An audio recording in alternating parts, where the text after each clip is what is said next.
É.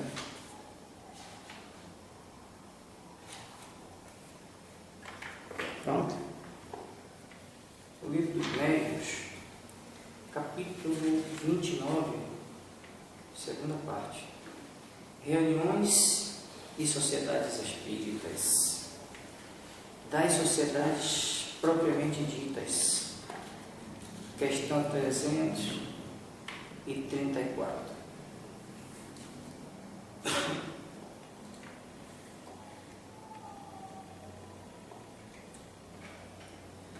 Tudo o que dissemos sobre as reuniões em geral se aplica naturalmente às sociedades regularmente constituídas.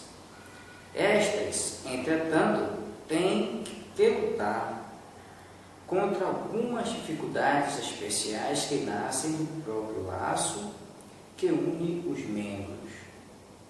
Tendo sido várias vezes perguntados sobre a sua organização, as informações nós as resumiremos aqui em algumas palavras.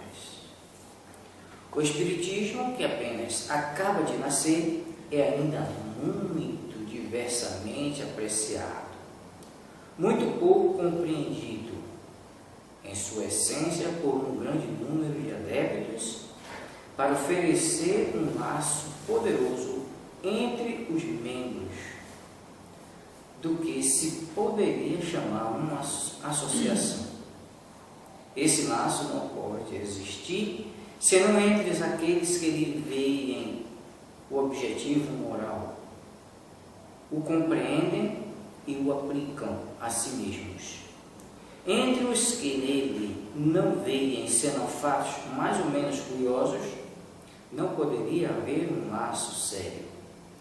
Colocando os fatos acima dos princípios, uma simples advertência, uma simples divergência na maneira de apreciá-los pode dividi-los. Não ocorre o mesmo com os primeiros, porque sobre a questão moral não pode existir duas maneiras de ver. Também há que se notar que por toda parte onde se encontrem uma confiança recíproca, os atraem uns aos outros. A benevolência mútua que reina entre eles afasta o embaraço e o constrangimento, que nascem da suscetibilidade, do orgulho, que se melindra com a menor contradição, do egoísmo que refere tudo a si. Uma sociedade, ainda tais sentimentos renascem sem divisão, onde seus membros se reunissem com o objetivo de virem se instruir com os ensinamentos dos Espíritos, e não na esperança de verem coisas mais ou menos interessantes, ou para fazerem prevalecer sua opinião numa tal sociedade, dizemos, séria não só viável, mas indissolúvel. A dificuldade de reunir ainda numerosos elementos homogêneos, deste ponto de vista, leva a dizer que, no interesse dos estudos e para o bem da própria coisa, as reuniões espíritas devem visar em se multiplicarem em pequenos grupos, antes que procurar se constituírem em grandes aglomerações. Esses grupos, correspondendo-se entre si, visitam-se perguntando suas observações. Podem, desde o presente, formarem um núcleo da grande família espírita que congregará um dia todas as opiniões e unirá os homens no mesmo sentimento de fraternidade, selado pela caridade cristã.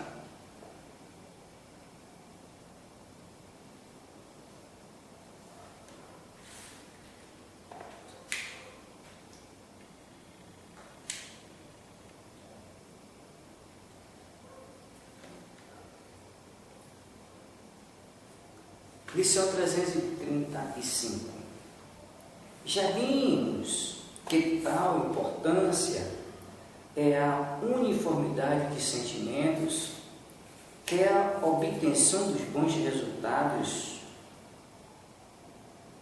Já vimos que tal importância é a uniformidade de sentimentos para a obtenção de bons resultados. Essa uniformidade será tanto mais difícil de se obter quanto o número for maior. Nas pequenas reuniões, conhece-se melhor, se está mais seguro dos elementos que aí se introduzem. O silêncio e o recolhimento são mais fáceis de tudo e se passa como em família. As grandes assembleias excluem a intimidade pela variedade dos elementos dos quais se compõe. Exigem locais especiais, recursos pecuniários e um aparelho administrativo inútil nos pequenos grupos. A divergência de caracteres, de ideias, de opiniões, aí se desenha melhor e oferece a discórdia.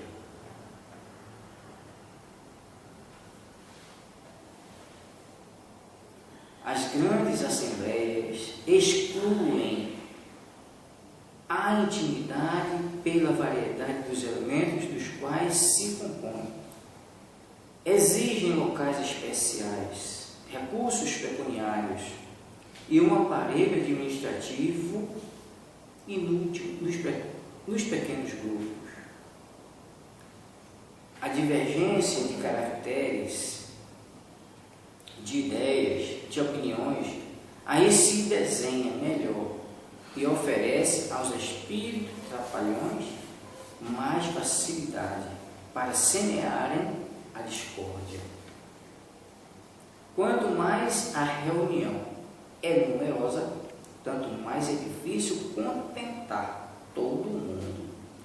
Cada um gostaria que os trabalhos fossem dirigidos ao seu gosto, que se ocupassem, de preferência, com os assuntos que mais lhes interessam. Alguns creiam que o título de sócio lhes dá o direito de imporem sua maneira de ver.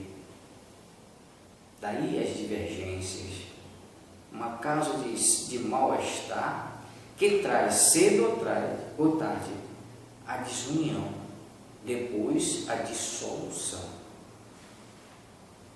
Sorte de todas as sociedades da qual seja o objeto. As pequenas seções não estão sujeitas às mesmas flutuações. A queda de uma grande sociedade seria um revés aparente para a causa do espiritismo. E seus inimigos não deixariam de se prevalecer disso. A dissolução de um pequeno grupo passa desapercebida. E, aliás, se um se dispersa, 20 outros se formam ao lado. Ora, 20 grupos de 15 a 20 pessoas obterão mais e farão mais pela propagação do que uma assembleia de 300 e 400 pessoas. Aí depois você pode isso aqui, né? Aí agora, isso aqui é um conceito e é verdade. A gente está experimentando isso na pele no dia a dia, sente que isso funciona de verdade. Você vê que as dissensões, nós que somos um pequeno grupo, não deixamos de sofrer, imagina as grandes sociedades, os grandes grupos. E era por isso que Bernardo era tirado como o que? Prepotente, orgulhoso, porque ele não admitia, ele sabia disso aqui, ele não admitia a dissidência no grupo, que era enorme. Ele contrariava tudo isso aqui. O grupo dele era enorme. Você ia somar 500, 600, 400 médios em um grupo, não é para todo mundo. E é por isso que ele punha as coisas mesmo, chamando a responsabilidade para si. Ele não admitia que médium nenhum desse opinião a ninguém que chegasse ali e procurasse ele. E ele está certo. Se não bagunçava aquilo, olha por que ele tomou aquela atitude. Ele não admitia, e era aconselhado, médium não está autorizado aqui a passar recomendação a ninguém. Qualquer pessoa que quiser qualquer coisa aqui, me procure que eu estou aqui à disposição.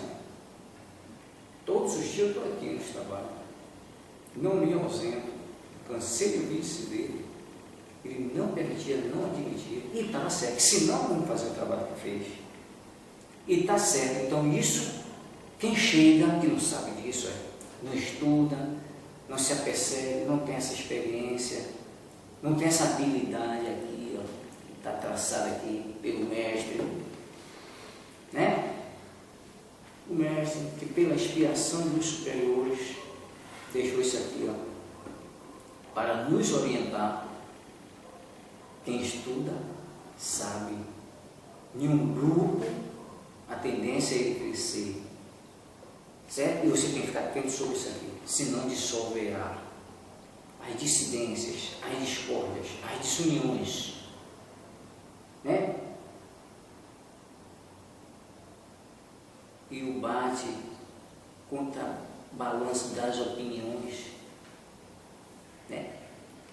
Por luta entre o grupo é enorme, em vista do grupo menor, que é mais fácil conter e controlar.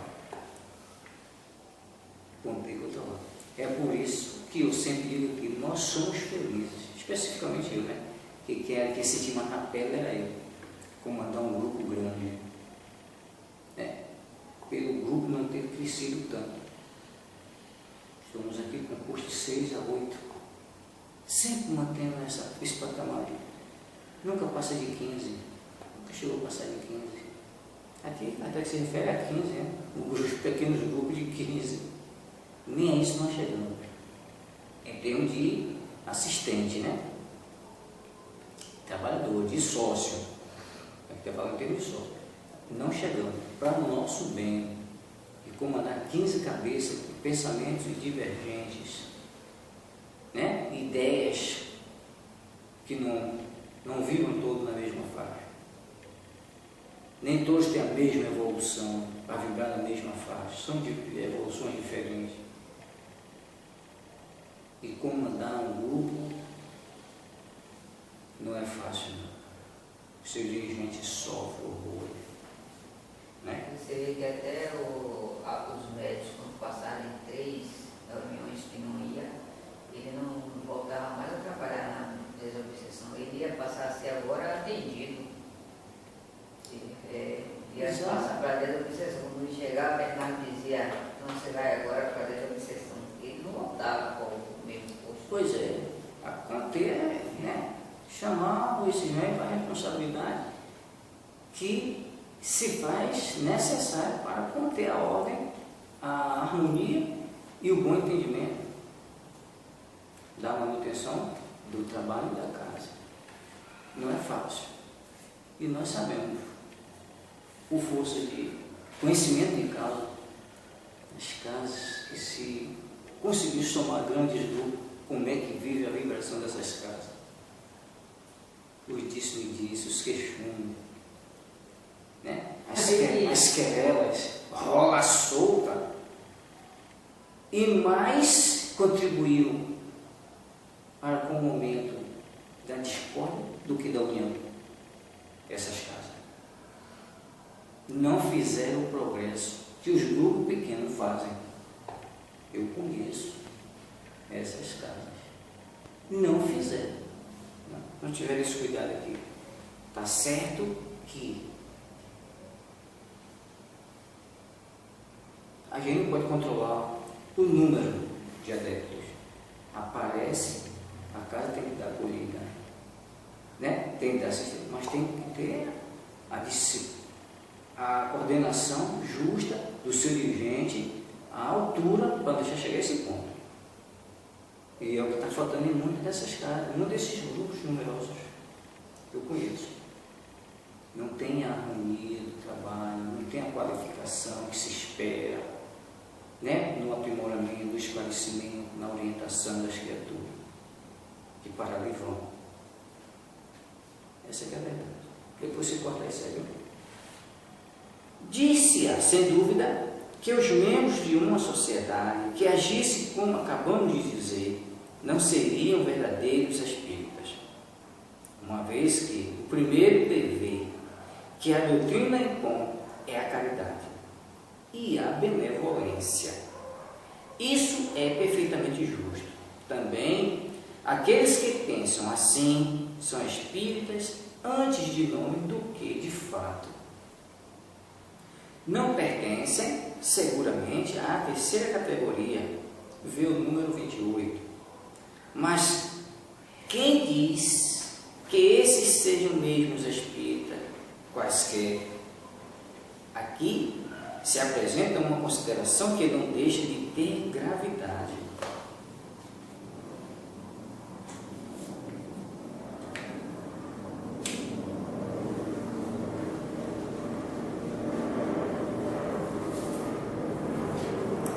Vou deixar aqui.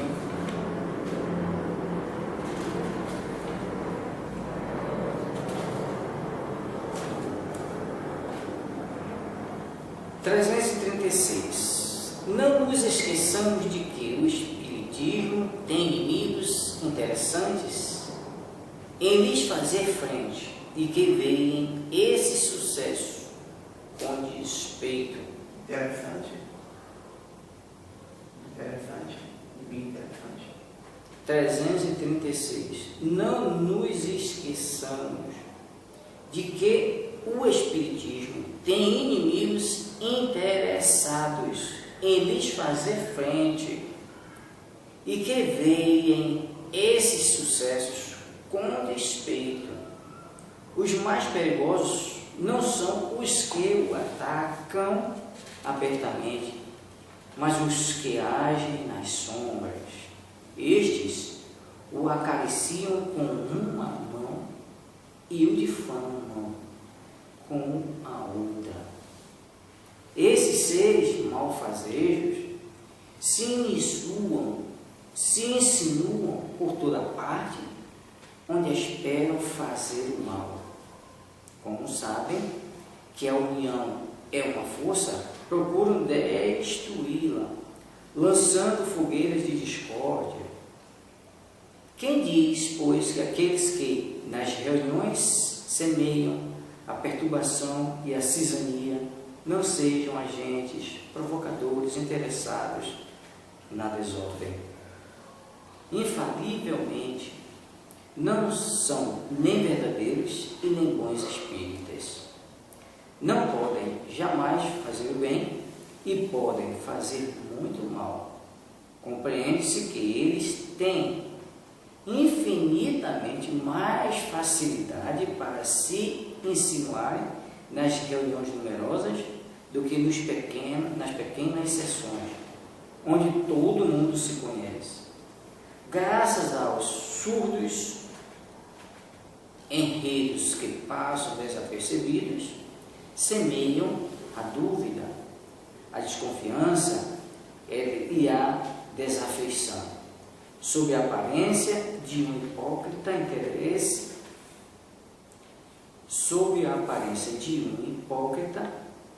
interesse, pela coisa, criticam tudo, formam conciliábulos e rodas que cedo rompem a harmonia do conjunto. É o que querem. Frente a essa gente, é o que querem. Frente a essa gente, apelar aos sentimentos de caridade e de fraternidade é falar surdos voluntários, porque seu objetivo é precisamente destruir esses sentimentos, que são o maior obstáculo às suas intrigas. Esse estado de coisa deplorável em todas as sociedades, o é mais ainda nas sociedades espíritas, porque senão leva a uma ruptura, causa uma preocupação incompatível com o recolhimento e a atenção.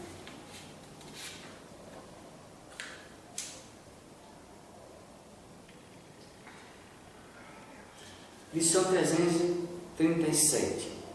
Se a reunião está em mau caminho, dir-se-á: os homens sensatos e bem intencionados não têm o direito de criticar.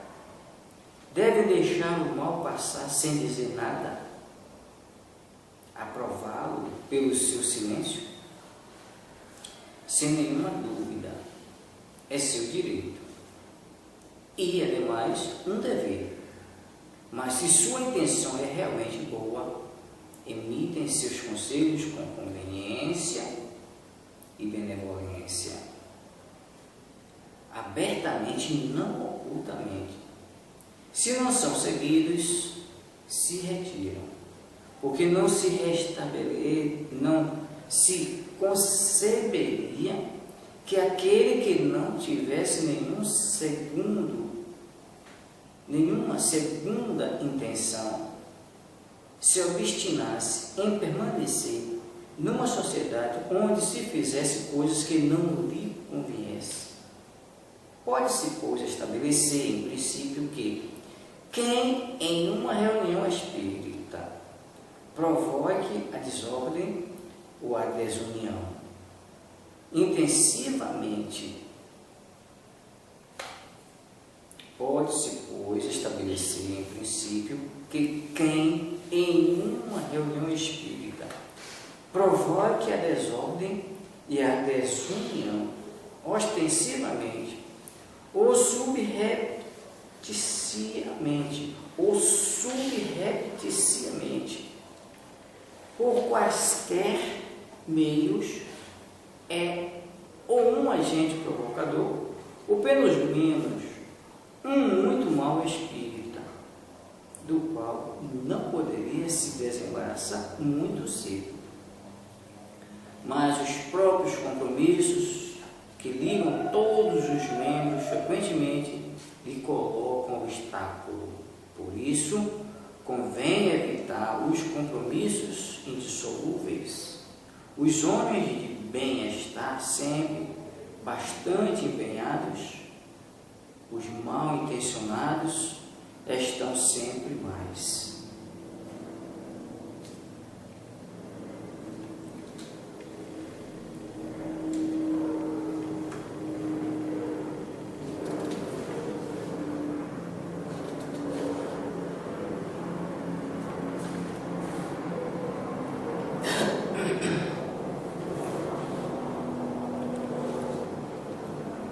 Lição 338.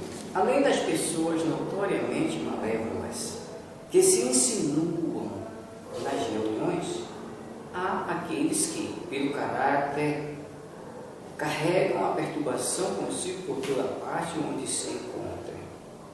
Não se poderia, pois, ser mais circunspectos quanto aos elementos novos que se introduzem na reunião. Os mais importunos desse caso não são os ignorantes sobre a matéria, nem mesmo aqueles que não creem. A convicção não se adquire senão pela experiência, e há pessoas que querem se esclarecer de boa fé.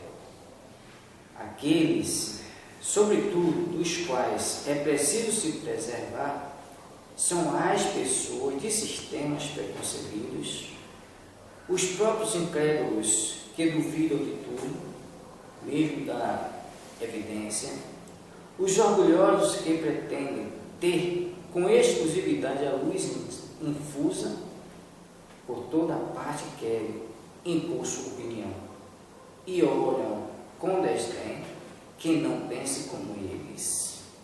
Não vos deixeis prender pelo seu pretenso desejo de se esclarecer. Há mais de um que ficaria bem irritado, se forçado a convir que se enganou. Guardai-vos, sobretudo, desses peroradores insípidos, que querem sempre ter a última palavra, e daqueles que não se comprazem, senão na contradição. Uns e outros fazem perder o tempo, sem proveito para eles mesmos. Os espíritos não gostam de palavras inúteis. Os espíritos não gostam de palavras inúteis. Os espíritos sérios, que você corta, não? 339.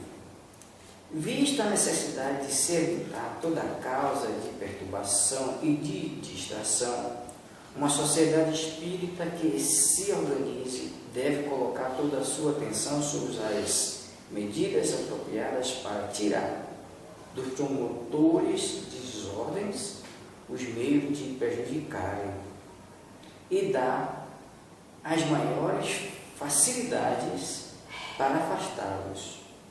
As pequenas reuniões não têm necessidade senão de uns regimentos disciplinares muito simples para a ordem das sessões. As sociedades regularmente constituídas exigem uma organização mais completa. A melhor seria aquela cujo mecanismo fosse os mesmos aplicados umas e outras poderão tirar o que lhe for aplicável ou o que creiam útil do regimento da Sociedade Parisiense de Estudos Espírita, que damos mais adiante. A 340. Essa é a lição. Lição 340. As sociedades pequenas ou grandes e todas as reuniões, qualquer que seja a sua importância, têm que lutar contra um outro escolho. Os promotores de perturbações não estão apenas no seu seio, mas estão igualmente no mundo invisível. Do mesmo modo que há espíritos protetores para as sociedades, as cidades e os povos, os espíritos malfazejos se ligam aos grupos como aos indivíduos. Atacam primeiro os mais fracos, os mais acessíveis, dos quais procuram fazer instrumentos, e pouco a pouco tratam de cercar as massas, porque seu júbilo mal está em razão do número daqueles que têm sob seu jugo.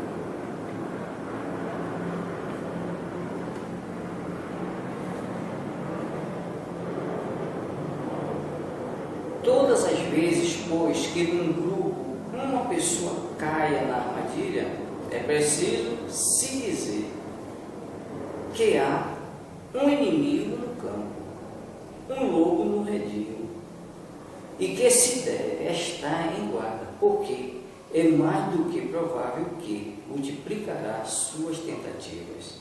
Se ele não é desencorajado por uma resistência enérgica, a obsessão vem então com um mal contagioso que se manifesta nos médios pela perturbação da mediunidade e nos outros pela hostilidade de sentimentos, a perversão do senso moral e a perturbação da harmonia. Como o mais poderoso antídoto desse veneno é a caridade que procura sufocar. Não é preciso, pois, esperar que o mal se torne incomparável para dar-lhe remédio. Não é preciso, pois, esperar que o mal se torne incurável para dar-lhe remédio. Não é necessário mesmo esperar os primeiros sintomas. Sobretudo, é preciso dedicar-se em preveni-lo. Para isso, há 2 meios eficazes, se forem bem empregados: a prece de coração e o estudo atento dos menores sinais que revelam a presença de espíritos enganadores. O primeiro atrai os bons espíritos, que não assistem com zelo, senão aqueles que os secundam por sua confiança em Deus. O outro prova aos maus que estão tratando com pessoas bastante clarividentes e bastante sensatas para não se deixarem enganar. Se um dos membros sofre a influência da obsessão, todos os esforços devem tender, desde os primeiros indícios, a lhe abrir os olhos, temendo que o mal se agrave, a fim de conduzi-lo à convicção de que está enganado e ao desejo de secundar aqueles que querem livrá-lo. Né, irmão? Lição 341. A influência do meio é a consequência da natureza dos espíritos e do seu modo de ação sobre os seres vivos. A influência do meio é a consequência da natureza dos espíritos e do seu modo de ação sobre os seres vivos. Dessa influência, cada um pode deduzir por si mesmo as condições, as mais favoráveis para uma sociedade que aspire a granjear a simpatia dos bons espíritos e a não obter senão boas comunicações, afastando os maus. Essas condições estão todas nas disposições morais dos assistentes.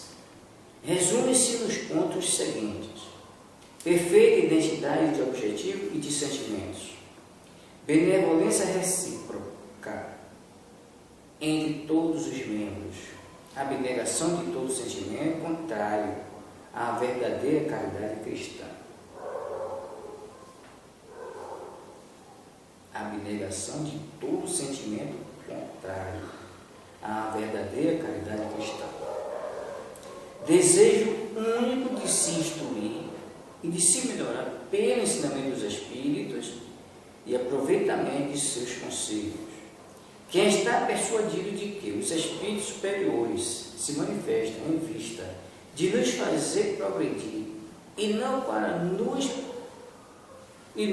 nosso prazer, compreenderá que devem se afastar daqueles que se limitam a admirar seu estilo sem deles retirar nenhum fruto, e que não tomam o atrativo das sessões senão pelo menor ou maior interesse que elas ofereçam segundo seus gostos particulares.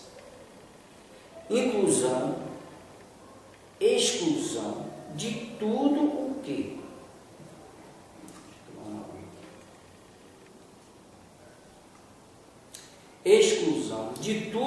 nas comunicações solicitadas aos espíritos não teria senão um objetivo de curiosidade, recolhimento e silêncio respeitosos durante as conversas com os espíritos, associação de todos os assistentes pelo pensamento ao chamado feito aos espíritos que se evocam, concurso dos médiuns da Assembleia, com abnegação de todo sentimento de orgulho, de amor próprio e de supremacia, e pelo único desejo de se tornarem úteis.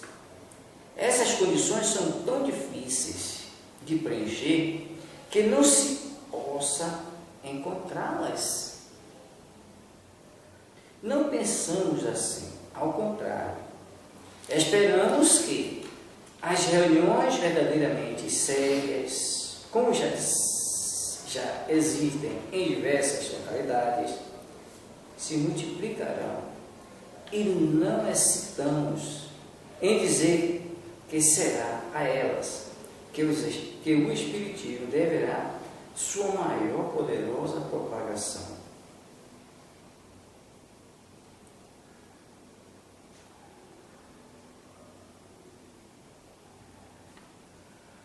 Essas condições são tão difíceis de preencher que não se possa encontrá-las?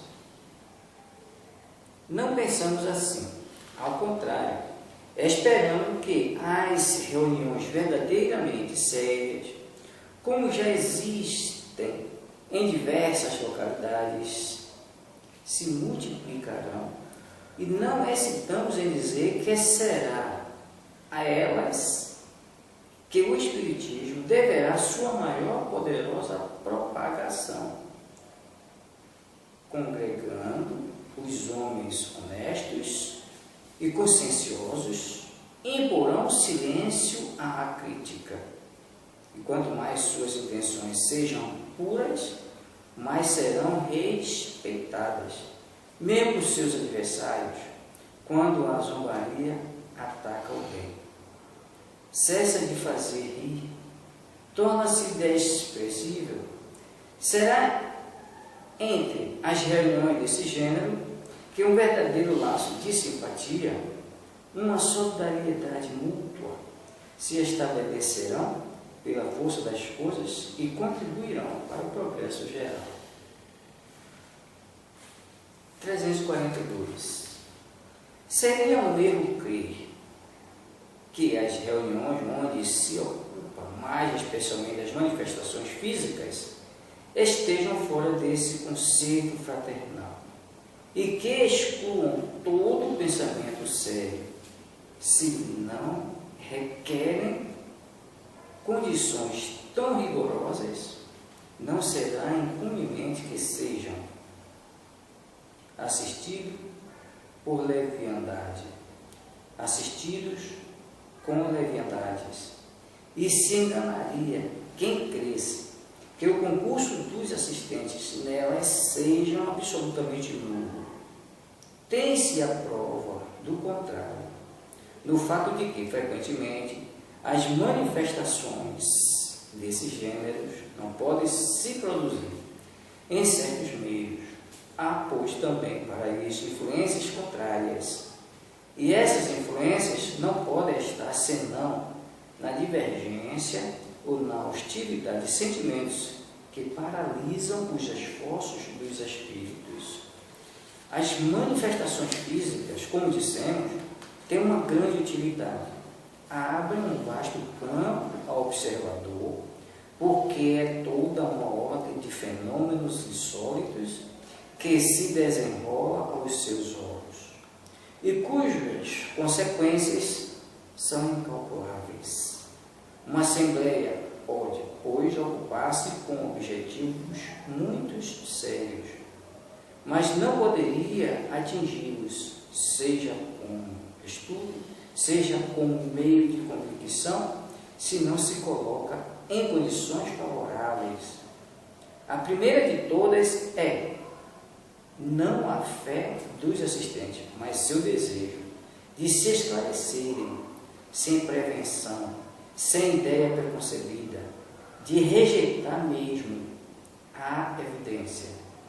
A segunda é a restrição do seu número para evitar a mistura de elementos heterogêneos. E as manifestações físicas são produzidas, em geral, por espíritos menos avançados, não deixam de ter um objetivo providencial. E os bons espíritos os favorecem todas as vezes que pode ter um resultado útil. Zé Pinho. A gente fica na próxima, é assuntos de estudos.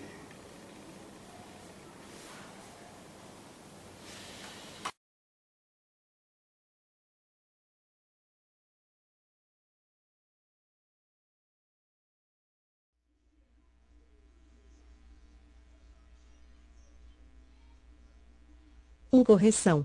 334. Tudo o que dissemos das reuniões em geral se aplica naturalmente a sociedades regularmente constituídas, as quais, entretanto, têm que lutar com algumas dificuldades especiais, oriundas dos próprios laços existentes entre os seus membros. Frequentes sendo os pedidos que se nos dirigem, de esclarecimento sobre a maneira de se formarem as sociedades, resumi-los-emos aqui em algumas palavras. O Espiritismo, que apenas acaba de nascer, ainda é diversamente apreciado e muito pouco compreendido em sua essência, por grande número de adeptos, de modo a oferecer um laço forte que prenda entre si os membros do que se possa chamar uma associação, ou sociedade. Impossível é que semelhante laço exista, a não ser entre os que lhe percebem o objetivo moral, o compreendem e o aplicam a si mesmos. Entre os que nele veem fatos mais ou menos curiosos, nenhum laço sério pode existir. Colocando os fatos acima dos princípios, uma simples divergência, quanto à maneira de os considerar, basta para dividi-los. O mesmo já não se dá com os primeiros, porquanto, acerca da questão moral, não pode haver duas maneiras de encará-la. Tanto assim que, onde quer que eles se encontrem, confiança mútua os atrai uns para os outros e a recíproca benevolência, que entre todos reina, exclui o constrangimento e o vexame que nascem da suscetibilidade, do orgulho que se irrita à menor contradição, do egoísmo que tudo reclama para a pessoa em quem domina. Uma sociedade, onde aqueles sentimentos se achassem partilhados por todos, onde os seus componentes se reunissem com o propósito de se instruírem pelos ensinos dos espíritos e não na expectativa de presenciarem coisas mais ou menos interessantes, ou para fazer cada um que a sua opinião prevaleça, seria não só viável, mas também indissolúvel. A dificuldade, ainda grande, de reunir crescido número de elementos homogêneos deste ponto de vista, nos leva a dizer que, no interesse dos estudos e por bem da causa mesma, as reuniões espíritas devem tender antes à multiplicação de pequenos grupos, do que à constituição de grandes aglomerações. Esses grupos, correspondendo-se entre si, visitando-se, permutando observações, podem, desde já, formar o núcleo da grande família espírita, que um dia consorciará todas as opiniões e unirá os homens por um único sentimento, o da fraternidade, trazendo o cunho da caridade cristã. 335. Já vimos de quanta importância é a uniformidade de sentimentos, para a obtenção de bons resultados. Necessariamente, tanto mais difícil é obter-se essa uniformidade, quanto maior for o número. Nos agregados pouco numerosos, todos se conhecem melhor e há mais segurança quanto à eficácia dos elementos que para eles entram. O silêncio e o recolhimento são mais fáceis e tudo se passa como em família. As grandes assembleias excluem a intimidade, pela variedade dos elementos de que se compõem, exigem sedes especiais, recursos pecuniários e um aparelho administrativo desnecessário nos pequenos grupos. A divergência dos caracteres, das ideias, das opiniões, aí se desenha melhor e oferece aos espíritos perturbadores mais facilidade para semearem a discórdia. Quanto mais numerosa é a reunião, tanto mais difícil é conter em si todos os presentes. Cada um quererá que os trabalhos sejam dirigidos segundo o seu modo de entender, que sejam tratados preferentemente os assuntos que mais lhe interessam. Alguns julgam que o título de sócio lhes dá o direito de impor suas maneiras de ver. Daí, opugnações, uma causa de mal-estar que acarreta, cedo ou tarde, a desunião e, depois, a dissolução, sorte de todas as sociedades, quaisquer que sejam seus objetivos. Os grupos pequenos jamais se encontram sujeitos às mesmas flutuações. A queda de uma grande associação seria um insucesso aparente para a causa do espiritismo, do qual seus inimigos não deixariam de prevalecer-se. A dissolução de um grupo pequeno passa despercebida e, ao demais, se um se dispersa, 20 outros se formam ao lado. Ora, 20 grupos, de 15 a 20 pessoas, obterão mais e muito mais farão pela propaganda, do que uma assembleia de 300 ou de 400 indivíduos. Dir-se-á, provavelmente, que os membros de uma sociedade, que agissem da maneira que vimos de esboçar, não seriam verdadeiros espíritas, pois que a caridade e a tolerância são o dever primário que a doutrina impõe a seus adeptos. e perfeitamente exato e, por isso mesmo, os que procedam assim são espíritas mais de nome que de fato. Certo, não pertencem à terceira categoria, veja-se o N 28. Mas, quem diz que eles sequer mereçam o simples qualificativo de espíritas? Uma consideração a que se apresenta, não destituída de gravidade. 336. Não esqueçamos que o Espiritismo tem inimigos interessados em obstar-lhe a marcha, aos quais seus triunfos causam despeito, não sendo os mais perigosos os que o atacam abertamente, porém os que agem na sombra, os que o acariciam com uma das mãos e o dilaceram com a outra. Esses seres malfazejos se insinuam onde quer que contém poder fazer mal. Como sabem que a união é uma força, tratam de a destruir, agitando brandões de discórdia. Quem, desde então, pode afirmar que os que, nas reuniões, semeiam a perturbação e cisânia não sejam agentes provocadores, interessados na desordem? Sem dúvida alguma, não são espíritas verdadeiros, nem bons, jamais farão bem e podem fazer muito mal. Ora, compreende-se que infinitamente mais facilidade encontram eles de se insinuarem nas reuniões numerosas, do que nos núcleos pequenos, onde todos se conhecem.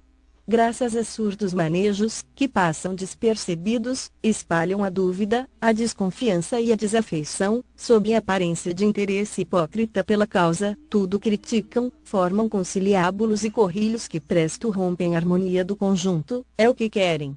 Em se tratando de gente dessa espécie, apelar para os sentimentos de caridade e fraternidade é falar a surdos voluntários, porquanto o objetivo de tais criaturas é precisamente aniquilar esses sentimentos, que constituem os maiores obstáculos opostos a seus manejos. Semelhante estado de coisas, desagradável em todas as sociedades, ainda mais é nas associações espíritas, porque, se não ocasiona um rompimento, gera uma preocupação incompatível com o recolhimento e a atenção. 337. Se mal uma reunião tomar, dir-se-á, não terão as pessoas sensatas e bem-intencionadas, a ela presentes, o direito de crítica, deverão deixar que o mal passe, sem dizer em palavra, e aprovar tudo pelo silêncio. Sem nenhuma dúvida, esse direito lhes assiste, é mesmo um dever que lhes corre. Mas, se boa intenção os anima, eles emitirão suas opiniões, guardando todas as conveniências e com cordialidade, francamente e não com subterfúgios. Se ninguém os acompanha, retiram-se, porquanto não se concebe que quem não esteja procedendo com segundas intenções se obstine em permanecer numa sociedade onde se façam coisas que considerem convenientes.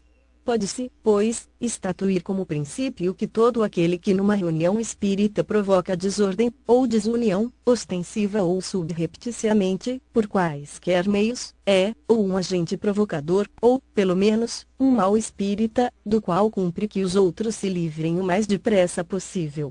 Porém, a isso obstam muitas vezes os próprios compromissos que ligam os componentes da reunião, razão por que convém se evitem os compromissos indissolúveis. Os homens de bem sempre se acham suficientemente comprometidos, os mal-intencionados sempre o estão demais. 338.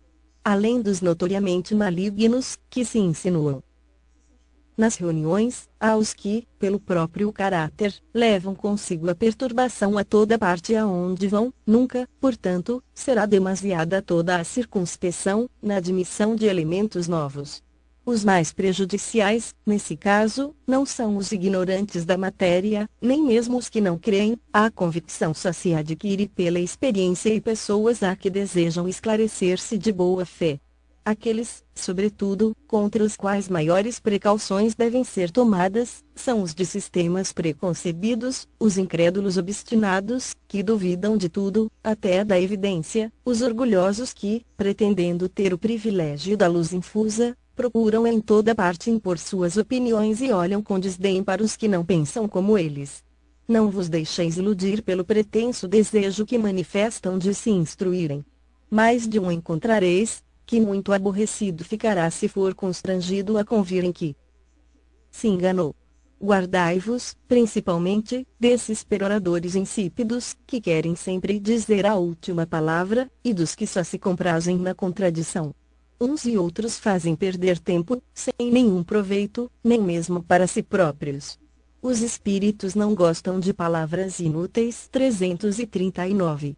Visto ser necessário evitar toda causa de perturbação e de distração, uma sociedade espírita deve, ao organizar-se, dar toda atenção às medidas apropriadas a tirar aos promotores de desordem os meios de se tornarem prejudiciais e a lhes facilitar por todos os modos o afastamento. As pequenas reuniões apenas precisam de um regulamento disciplinar, muito simples, para a boa ordem das sessões. As sociedades regularmente constituídas exigem organização mais completa. A melhor será a que tenha menos complicada a entrosagem. Umas e outras poderão aurir o que lhes for aplicável, ou o que julgarem útil, no regulamento da Sociedade Parisiense de Estudos Espíritas, que adiante inserimos. 2. Correção: serão estas condições de tão difícil preenchimento, que se não encontre quem as satisfaça. Não cremos, esperamos, ao contrário, que as reuniões verdadeiramente sérias, como as que já se realizam em diversas localidades, se multiplicarão e não hesitamos em dizer que a elas é que o Espiritismo será devedor da sua mais ampla propagação.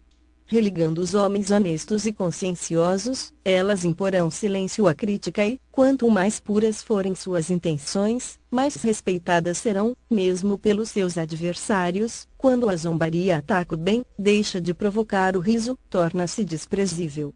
E nas reuniões desse gênero que se estabelecerão, pela força mesma das coisas, laços de real simpatia, de solidariedade mútua, que contribuirão para o progresso geral.